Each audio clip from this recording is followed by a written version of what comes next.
Grip on Rebates is back, and we're here to tell you that it's brought to you by Greg, LED-LLC.com, baby. That's light efficient design coming in hot with a great product. That's right. Their LBI, or LBI Pro for short, is their linear transformer.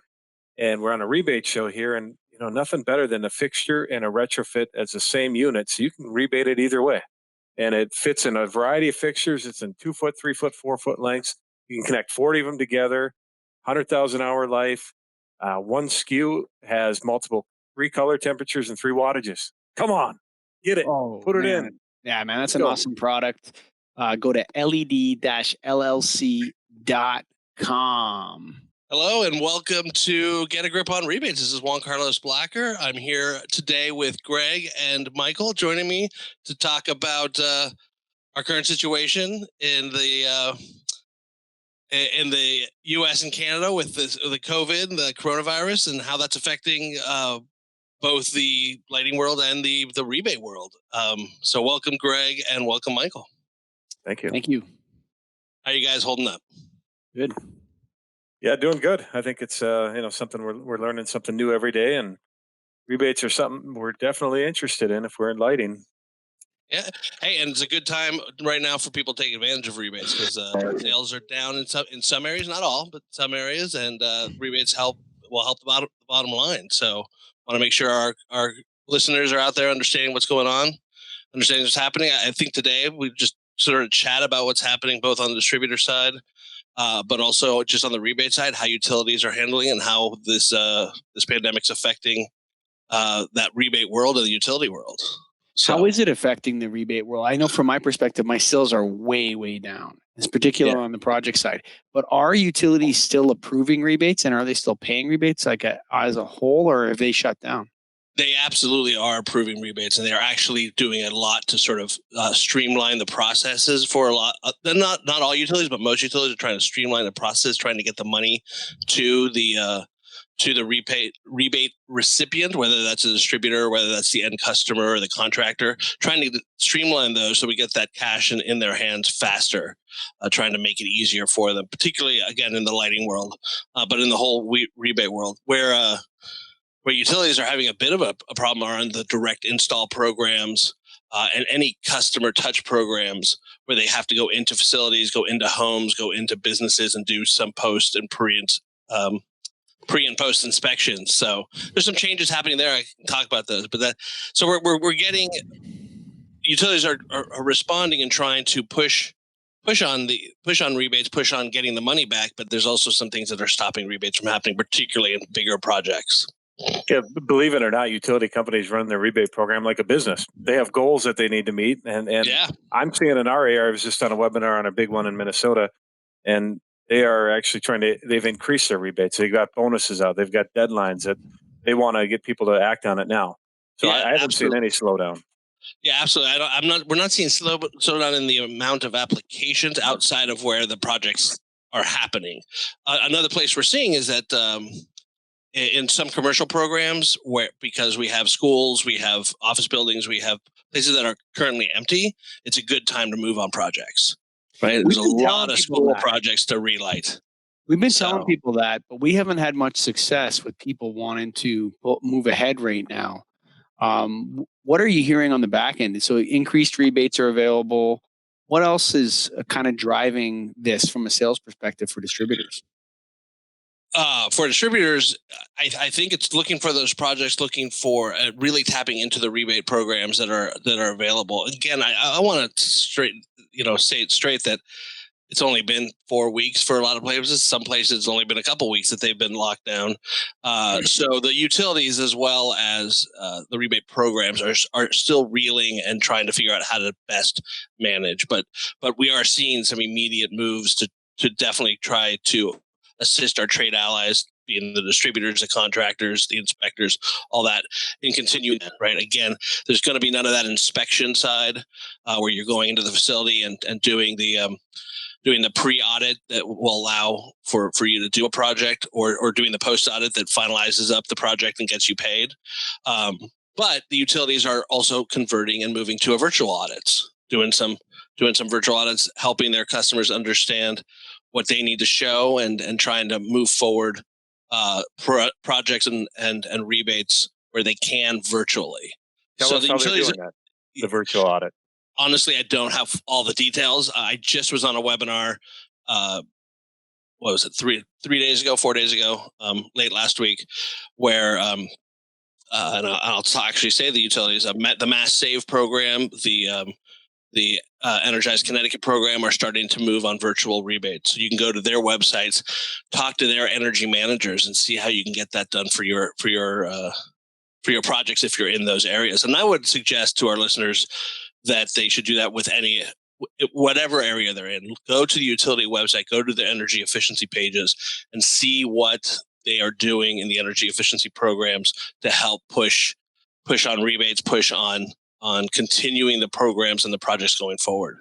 Because the utilities want to see their customers continue, and we want to make sure that they we being the utilities want to make sure that they're hitting their goals as well. So it's both sides need it to happen.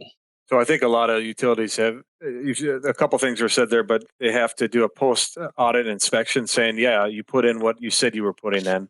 So is that where I thought I read somewhere where they're saying take a picture of it and send it in with the rebate application? Is that kind of how they're going to combat that or handle that? Just confirming that they've put in the product they purchased, that installed, and it's working. Right. Mm-hmm. That's what they need to do. The interesting thing about it, at least on this webinar that I was on, is that it's looking like it's pretty successful, to where the utilities want to continue to do these moving forward, because they're going to streamline the processes for everybody. It's going to make things easier. They're also it's also allowing the utility and their trade allies, those inspectors or those installers that are going in, to know exactly what they're going to be looking for. So when you do a virtual energy audit ahead of time, then when you send in that installer, this of course will be after COVID, when you send in that installer, they're going to know better what they're looking for. They don't have to bring extra product. They don't have to bring extra equipment. They won't get blindsided when they go in, streamlining the process for everybody. So there's going to be some benefits that come out of this in terms of how utilities provide and process through rebates, which will be interesting stuff we'll talk about as we go along. The other day, I saw a letter from the president of our association of NAILED that said that he was calling on the lighting industry to make it clear to governments and legislators that there was no better place for any stimulus funds that come out than the lighting business. And there was 3 reasons to that. The first reason was that obviously the benefits of energy efficiency, from the individual who pays the bill through to the societal benefits of lower carbon emissions, is a no-brainer for something like this, right? The second reason was that we already have the measurement and verification infrastructure in place, right? So all the stimulus funds would have to do is flow into these existing rebate programs, and there wouldn't have to be any setup of these programs. It's ready to go right now. And what was the third point? The third point was that lighting is inherently a part of our national security and sovereignty, and to fund its improvement is also funding the improvement of critical national infrastructure. Right. And so have you heard anything from the utilities or any of the groups of utilities going to the states and the federal government saying, hey, send some money over here, man, we'll make good use of it? Yeah, I haven't heard yet about any sort of national stimulus that's going to promote energy efficiency at this moment. I think the federal government and their stimulus packages are focused on other things, but it is, and at least in the energy efficiency world, it is something we're talking about it, as we move through this and out of it, how to generate those stimulus funds that we had before. I want to say before, like after the bubble burst, there were some great stimulus packages that were federally funded that really promoted energy efficiency products. I can see a similar thing happening here, whether it's in lighting or other products. And you're absolutely right about where lighting is and how it can be easily plugged in. And I think the utilities are seeing that, and we'll see maybe a little uptick in lighting. But as we've talked about before, lighting in general as a measure is something that's slowly going down in rebates, and they're trying to go to other products. This may help continue lighting as a main product. The interesting thing that I've been seeing is how the utilities are reacting, because there's been huge drops in power use over this. Right, I heard a number anywhere between 8 and 10% drop in load over a 2-week period or 3-week period. That's a huge drop for a utility to lose that much, of their quote business that quickly. So they don't want to lose more load, which is what energy efficiency does, but they also want to promote these programs. So it'll be interesting how they adjust for that. And that none of that's really worked out. Efficiency folks at the utilities want to continue and want to keep pushing on these programs, and are coming up with new solutions that will keep their trade allies safe, will keep the programs running, will help them still continue to meet those savings goals that they constantly look for. It's going to be interesting for this side. Folks, go to led-llc.com.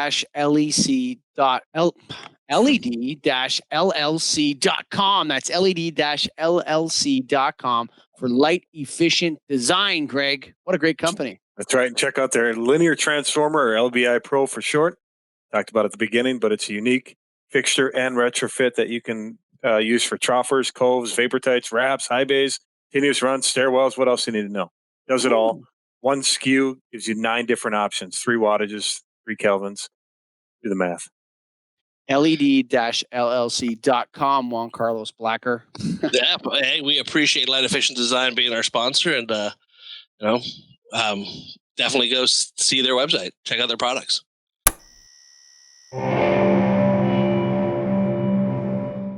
Transforming light. You can learn more at led-llc.com.